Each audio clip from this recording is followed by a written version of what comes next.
இன்றைக்கி ஸ்ரீ மாபிரிவா அனுபவங்களை நான் இருக்கேன் நார்த்தாமலை சொன்னையில் என்ற தலைப்பில் வந்த பதிவை தான் பார்க்க போகிறோம். 1924 வருடம் புதுக்கோட்டையில் ஸ்ரீ மாபிரிவா சித்தன்னவாசல், நார்த்தாமலை, குடுமியான்மலை, திருக்கோக்கர்ணம், திருமயம் முதலான இடங்களில் உள்ள கோயில்களுக்கு விஜயம் செய்து வந்தார். சித்தன்னவாசல் குகையில் கூரையில் தாமரை புஷ்பங்களை கையிலேந்தி நடமாடும் பெண்களின் உருவங்கள், வர்ண சித்திரங்கள் காணப்பட்டன. அவை பல்லவர் காலத்து ஜைன நாகரிகத்தை விளக்குகின்றன. அந்த சித்திரங்களை எல்லாம் பெரிவா புகைப்படம் எடுக்க செய்தார்கள்.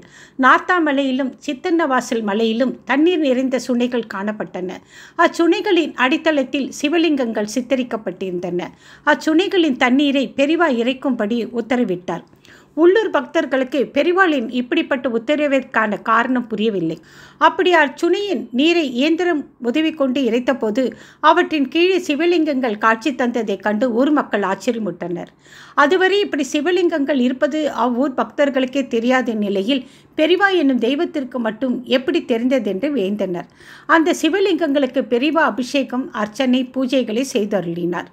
புதுக்கோட்டை சுற்றுமுற்றிலும் பல ஆயிரக்கணக்கான பக்தர்கள் திரண்டு வந்து சிவலிங்கங்களை தரிசித்து மகிழ்ந்தனர்.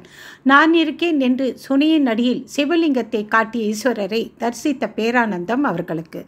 ஜெய் ஜெய் சங்கர ஹரர சங்கர, ஜெய் ஜெய் சங்கர ஹரர சங்கர. நன்றி, வணக்கம்.